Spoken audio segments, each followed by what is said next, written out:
My talk is about attacking access control models in modern web applications. This is going to be the agenda of the talk. So we will have an introduction about what are access control models. After that, we'll be discussing some common mistakes that we have found in different companies who are implementing access control models. We'll be discussing our own methodology that we are using to test these access control models. Then we will be discussing a bit of the right mindset and the right tool set to test access control models. I'll be discussing a bit about our bugs that we have previously found and what are some of the good lessons that we have found from those bugs. At the end, we'll have a question and answer session. So first of all, who am I? My name is Imran Parray. I am the founder and the CEO at Snapsec. Snapsec is basically a cybersecurity company where we provide different kind of penetration testing and cybersecurity services to enterprise and SaaS companies. I am also an independent cybersecurity researcher. I do a lot of bug bounties on BugCrowd. I spend a lot of time on writing Bash, Python, automation, and tons of articles on Snapsec/blog. So this is my Twitter handle. If you want to go ahead and get in touch. So directly jumping to what are access control models. So since this talk is going to be more in the context of web applications, so we'll be talking access controls in terms of web applications. So access controls are basically used to control the access of a specific user to an information or to an application by preventing or by giving him access within an application. So you can imagine an web application and then a set of users within the application. So if we have an technology within our application which prevents those users from accessing specific features within the application, or which allows them to use specific features, and admins are allowed to control the permission within the application, that specific technology is called access control models in the context of web applications. So there are many different kind of access control models and some mandatory, for example, access control model, role-based access control model, privilege access management. But here today we'll be mainly focused on mandatory access control models and role-based access control models. So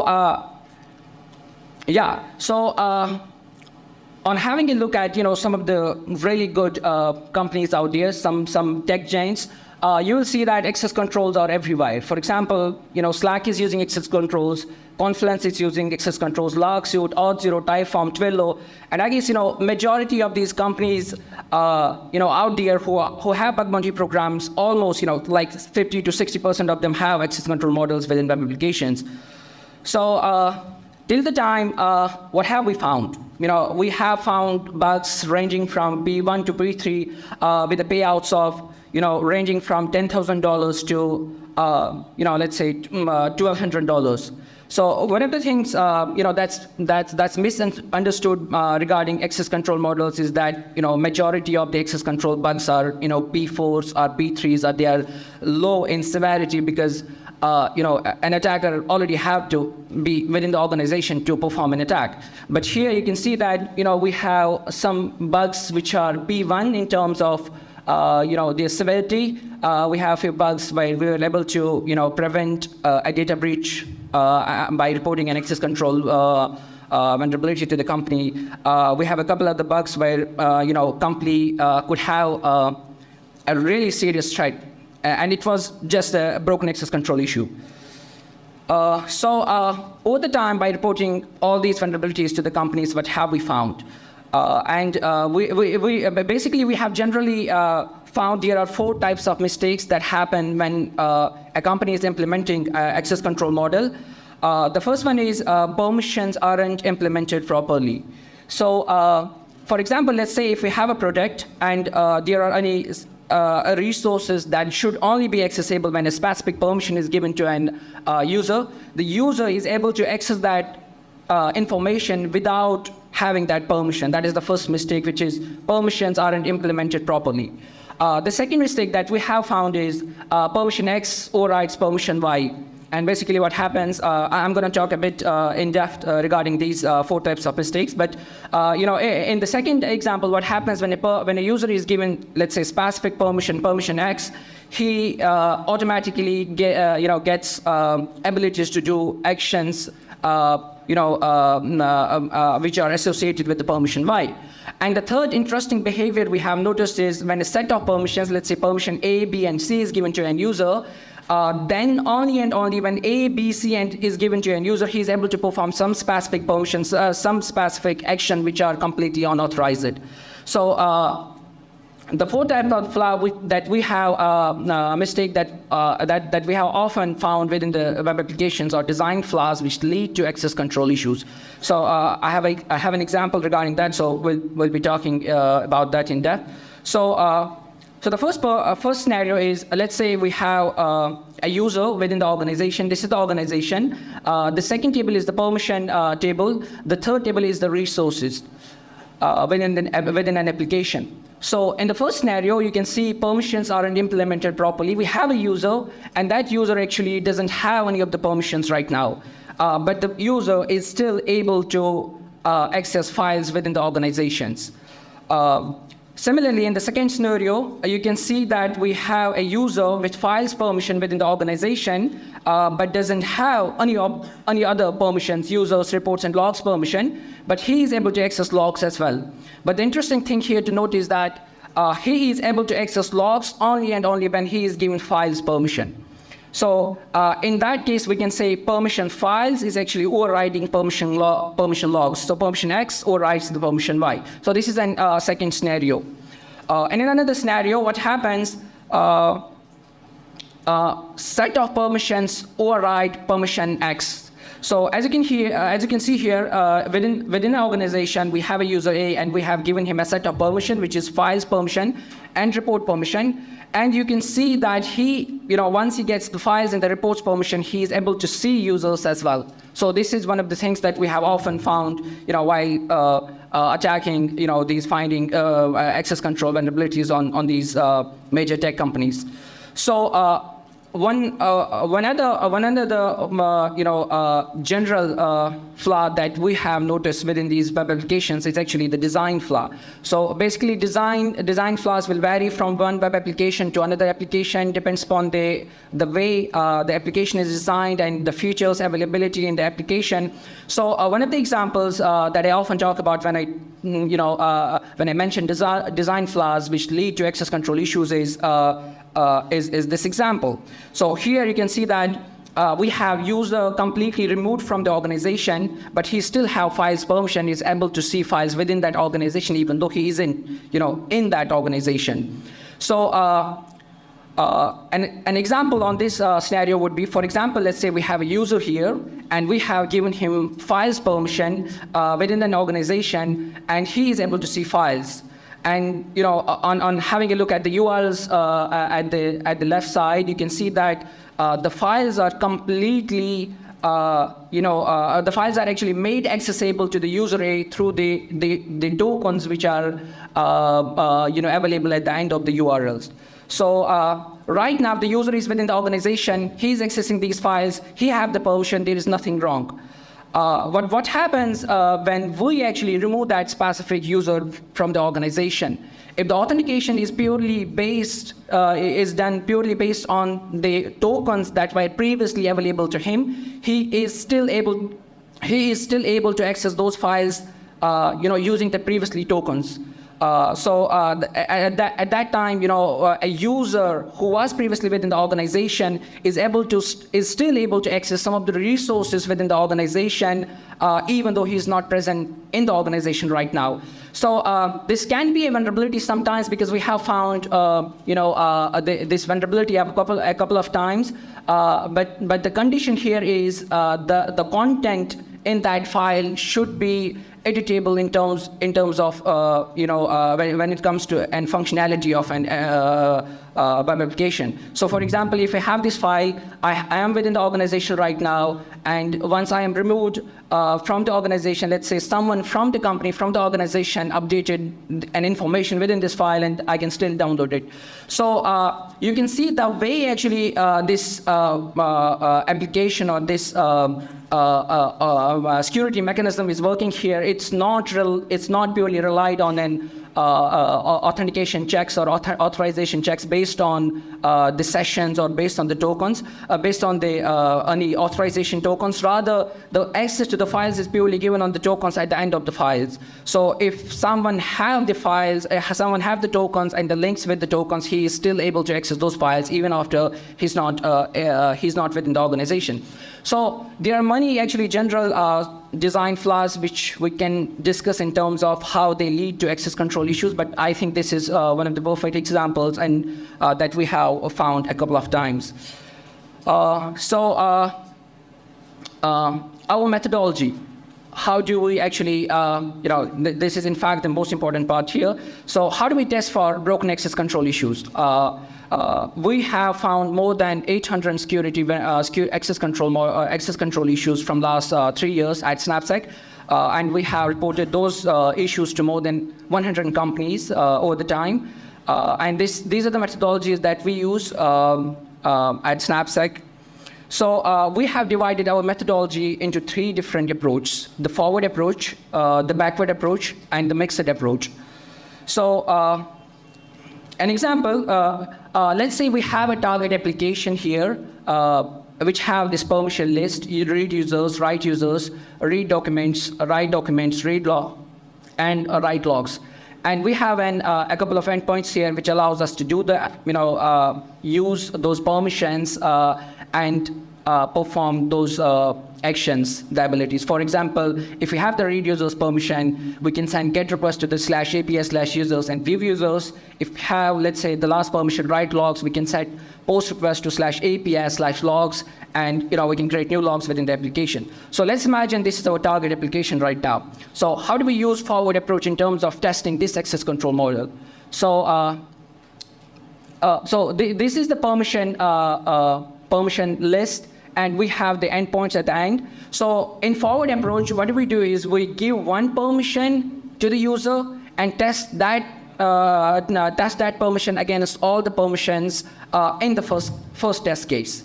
So similarly, we move forward, we give second permission to the user. Right now, for example, in the first scenario, you can see we have given read users permission to the user, and then we try to access all the other endpoints within the organization, within the web application. So similarly, we move forward, we give the second permission to the user, and then test against all the non-given permission endpoints within the web application. And we keep moving forward by giving one permission and removing all the other permissions in the web application. So that's the reason actually we called it forward approach, because you give one permission to an user and you remove all the permission and you test against all the other permissions that are available within the web application to see if that specific permission is allowing you to see any unauthorized information. For example, in the first scenario here, when you are giving user read users permission, that means at that time you should only be able to see the user's information and not the rest of the information, or not the rest of the endpoints. And in similar scenario, second example, you should be able to see let's say the logs permission. You should be able to see the logs, but not the other endpoints. So backward approach is actually completely opposite to the forward approach. So what happens? If we have the permission list, we have the endpoints. In the first scenario, so these are generally the test cases. For example, if we have, let's say, 5 permissions within an access control model, we will have, let's say, on doing the permutation, let's say we will have, let's say, 10 test cases. If you have 100 permissions within a permission model, obviously you will be having a lot of test cases. So I think these are just the examples. So it depends upon the size of an application or the permissions of an permission model of an application. I think the size of an test cases or the size of the permutations will be higher. So in the backward approach, what we do is we actually remove one permission from the user and give all the other permissions to the user and target all the permissions to the one permission that's not given. So in that case, let's say we have given all the permission except the read user permission. So user should be able to do all the activities except the action that he shouldn't be able to read the users. Then at that time, we specifically target that specific endpoint and see if any of the existing permissions, any of the given permissions overriding the read user's permission. So these approaches are basically built upon the mistakes that we previously discussed, because we have a vulnerability type that we have often found where a permission X is actually overriding permission Y. So in this scenario, for example, if any of the permission combination was actually creating an interesting behavior or creating a vulnerability, you should be able to find that with this testing methodology. So moving forward, you remove the second permission from the access control, from the permission model, and you give all the other permissions and test that specific permission against all the given permissions. So, and you keep moving backward by giving all the permissions and removing one permission. So on performing all the iterations, I think if the access control have any specific scenarios where a set of permissions or a single permission is actually overriding any other permission, or if there is any permission missing check at any endpoint, I think these two methodologies will not leave any endpoint because of the fact that you are actually performing all the permutations and combinations backward and forward for the permission model, for the whole permission model actually. So there are a couple of things that actually I wanted to add this slide. They are relevant because they are relevant to the talk we are having here. So I have a couple of tips. So during the test, testing these access control models, because majority of the times they are going to be the web APIs or GraphQL APIs, the REST APIs. We believe that modern APIs actually follow consistency and hierarchical relationship, in terms of how they are built. So because of the consistency in the endpoints and the hierarchical approach used while designing the APIs, I think it's more easy to guess new endpoints by understanding the previous endpoints that you can look at. You can have in your burp history, or let's say if you're reading the JavaScript files and you find some endpoints. I think using those two techniques, I think it becomes easy to guess more new endpoints and try to find new vulnerabilities on those endpoints. So the first tip is that I always encourage is you try to translate the endpoints into let's say your native language. For example, the first endpoint on having a look /API/user/111/folders 222/files/333. On translating this endpoint, I can say this endpoint lets me access the file 333, which is inside the folder 222 of an user 111. So similarly, the second endpoint, if you have /API/user/111 reports /reports/1123, this endpoint lets me access, let's say, file 333. Okay, so there's a mistake in the slide. So leave the second one. So similarly, for example, after translating a couple of endpoints, one can ask yourself questions.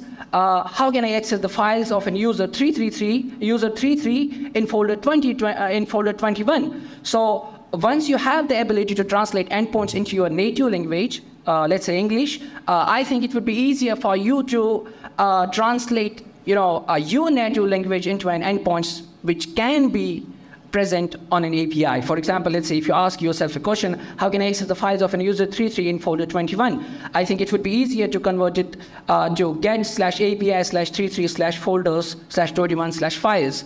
So So translating endpoints actually allows you to have more in-depth understanding of an application, of an API, and guess more endpoints, hence allow you to find more, broken access control issues. So one of the other interesting tricks that I always use to find more endpoints is translating responses. So for example, if we have this response, a JSON response, and we have, you can see we have an array, and then we have an JSON object with the name of organization1. Inside the organization, we have users, and we have the user ID, and the users, each user actually have the folders, and the user have currently the folder ID is 100. And in each folder, we have another array called files, which have a couple of file IDs inside that. So let's say, this is our JSON response. I think, when interacting with an application, JSON responses reveal a lot of information about the structure or the architecture they have been using at the backend.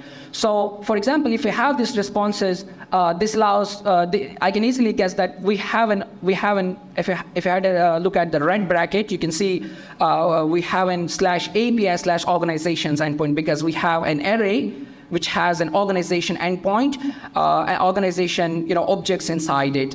Similarly, inside the organization, we have users array. So this generally actually shows us that there should be an API endpoint wherein users should be able to access the users within an organization. Similarly, for example, if you can see the user ID 1234, this indicates we have an organization. In that organization, we have users, and each user has an ID.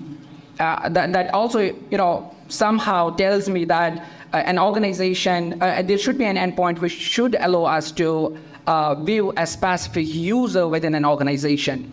So I think continuously translating, so this JSON response is going to be different in terms of each API or each web application you test.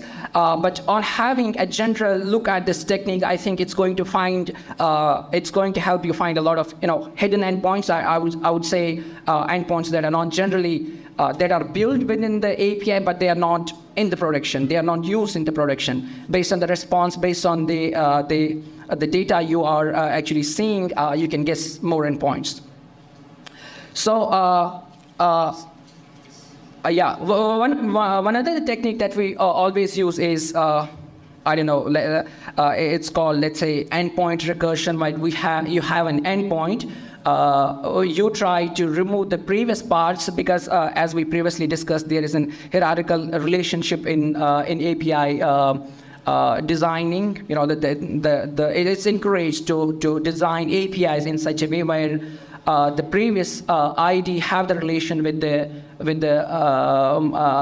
let's say keyword which is available at the beginning of it. So let's say if we have the green endpoint, /API/user/111/folder/22/file/33. So this generally tells me that this endpoint allows me to see the file 333 of within a folder 222 of an user 111. So on removing the 333, this endpoint can be on a web application, which allows you to see all the files because you have removed the identifier from the API endpoint. Similarly, you can traverse back, till you are at /API or at the root of your API endpoint, and test all the, try to send GET requests to all the endpoints and see if there is any endpoint which allows you to see any unauthorized information using an API, using these guest API endpoints. So similarly, one other technique that I think have helped us a lot is by using different methods on API endpoints. For example, if you have an API endpoint, you try to change the HTTP method to post. If you have a GET, let's say if you have a GET endpoint, you try all the other HTTP methods on that particular endpoint. Similarly, if you have the post endpoint, you try to use all the other HTTP methods except the post. This actually allows you to see if there is any, for example, if you have a read operation on let's say, user files, if you're testing put, patch, delete, and post methods, this may allow you to do some, let's say, operations which actually affect the integrity or the availability of the file. You can with the put request you can change the contents of the file, or delete request you can delete the files. So this technique will allow you to explore the possibilities of other misconfigured methods on that specific API endpoint, and hence allow you to find more broken access control issues. So in terms of tool set, I believe less is more. We don't use a lot of tools in terms of finding access control models, because I believe access control issues are more generally attached to the application logic, because each application have different access control models. They have implemented it very differently, and each application have different number of permission models. And I think there isn't a lot of automation built around this side of bug bounties and application security. So, but there are a couple of tools that I think everyone should use. Authorizer is one of my favorite extensions. If you are testing access controls and you're not using authorizer, I think it's you are missing a lot of bugs, because this endpoint allows you to test hundreds and hundreds of API endpoints within seconds. And the forward approach that we actually used, and the forward and the backward approach that we used, that we previously discussed, I think are much easier to follow up using authorizer, because this allows you to, for example, if you have a specific list of endpoints that you want to test, you can select them in the extension itself and then right click and change the permission, then click retest. And you don't need to browse the application again and again to generate the traffic. So I think this authorizer is something that we have used for like 70% of the bugs that we have found. It obviously needs a lot of manual testing, because you have to understand generally if the information that you are seeing is sensitive or not. The tool cannot do that. The tool will obviously show you that there is an endpoint which is, let's say, leaking some information, but it's up to you to judge if that information is sensitive or not. So I think having a good understanding of permission model, understanding what information should be available to which role and which permissions, and associating the permissions with the information available at the application, and then using the authorizer on top of that will help you to find a good number of bugs. So auto repeater is another extension. This is my actually second favorite repeater, second favorite extension in terms of testing access control issues. This actually is a bit more advanced than authorizer. This is actually an authorization enforcement tool, but auto repeater is more of the match and replace like tool, where you can create new custom rules, and you can match something with something within the applications, and every time any request comes through a burp, that rule will be applied on that request. So the way actually you can use this extension is you can, let's say, if you have a target, you have your organization with an ID of 1, 2, 3, 4, and you are targeting an organization with an ID of, let's say, 9999, let's say. So you can create a rule where you can mention, let's replace an organization 1111 with 9999. So every time you generate and traffic from your browser from an organization 111, each request that have 111 within it will be replaced with the ID, with the target ID. So you can keep an eye on the traffic to see if any request passes through which has the ID and has 200 response, or any information leaked, which will actually allow you to find more broken access control issues. So these are the tools. So statistics, because I was only given 30 minutes, so I'm hurrying a bit. So statistics, what have we learned after finding and reporting 800 access control issues to 100 companies? So actually we started SnapSec before 4 years actually, 3.5 years. At the beginning, all of my team members, they have been into bug bounties previously. They have found a lot of security vulnerabilities, and in the beginning as well, we were spending a lot of time on bug bounties. And even now, we are hacking, Confluence or other companies. So we actually collected our security reports and run some general analysis to see the trends that we have found in terms of access control issues. So what have we found is REST APIs tend to be more vulnerable than any other technologies that we have tested during the journey.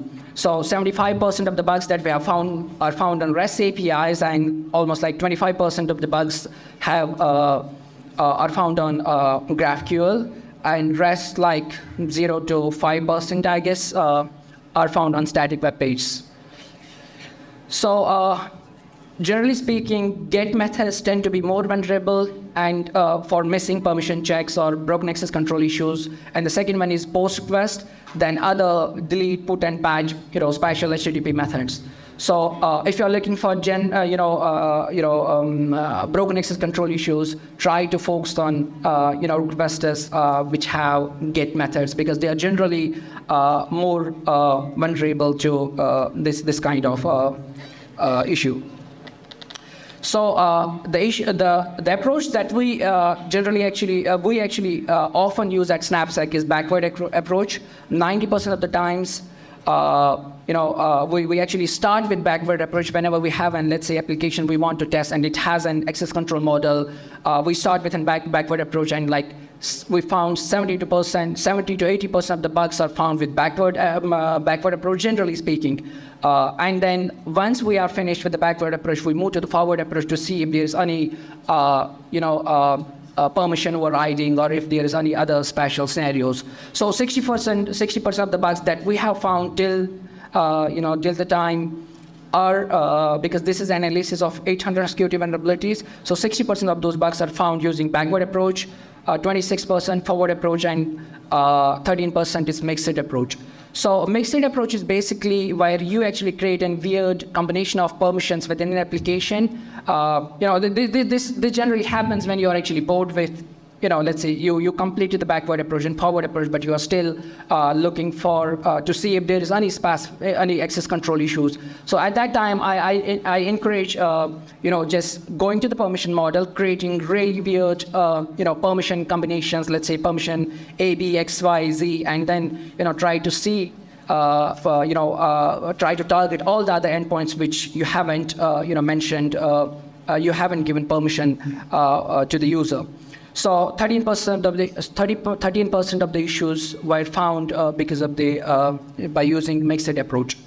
So generally, like 55% of the issues, I guess is 55% of the issues are found are missing permission that are found are missing permission checks, where you haven't get endpoint or you haven't post endpoint, you directly send an HTTP request to that endpoint and you don't have that specific permission, and without having any permission you are able to access or do any unauthorized action. So we have design flaws as well. We have found majority of the way actually companies build their products. I think one of the reasons is when companies build those products and they don't consider the security by design, or I would say they don't consider security of the features they are designing at the time when they are designing it, leads to the issues which I previously discussed, which are called broken access control issues because of the design flaws. So we have found that almost 20 to 22%, I guess, of the flaws are design-based flaws. So actually, a lot of companies are making mistakes in building those complex features and making them insecure by design. So one interesting thing regarding the design is design-based flaws is that one needs to have a really good understanding of how application works, how is the information, which kind of information is sensitive and which isn't, and what features and what features are available in an organization and the flow of features. And generally speaking, if you want to really focus on the design flaws in terms of broken access control issues, you need to have a really, really good understanding of an application.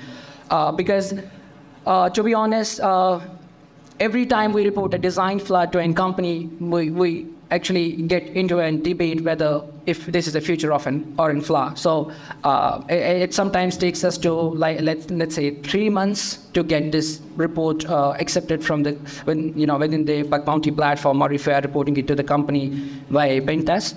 So many of the issues that we have found, almost 20% of the issues via override issues, where an user or an attacker should have some permissions to reproduce that vulnerability. So that was actually the case that we previously discussed. So speaking about the fixed time, I think the fixed time varies from 0 months, I guess 1 month to 25 months. And we have a couple of issues that haven't been fixed from last, I guess 25 months or almost 2 years. We have a couple of bugs that haven't been fixed yet. But on generally taking the timeline, I guess it's almost 10 months that it requires to fix the broken access control issues. So I think it's more because in terms of access control issues, majority of the companies, in majority of the cases, these issues are associated with the logic of an application. So when somebody wants to, fix the broken access control issues, they actually need to change the logic or modify the application, modify the code which are associated with an application logic. So I think that's the reason it's taking so long for these companies to fix. Or the other reason can be, majority of the companies consider broken access control issues to be less impactful because an organization, an attacker is considered to be trusted in this case because he's already within the organization and he's performing an attack within an organization. So a blog post, we have actually written a blog post on this topic. It's available on snapsec.co/blog, attacking access control models on modern web applications. It's exactly the same thing, that I had this talk about. It talks about the forward approach, backward approach, and mixed approach. You can go ahead and read the blog a couple of times and understand things in deep. So I think this article is actually we have mentioned a couple other techniques in this article. So I really encourage you guys to go ahead and read it maybe after the session or tomorrow. That's the end of my talk. I hope you enjoyed it. So once again, I really appreciate the time. Thank you so much for listening.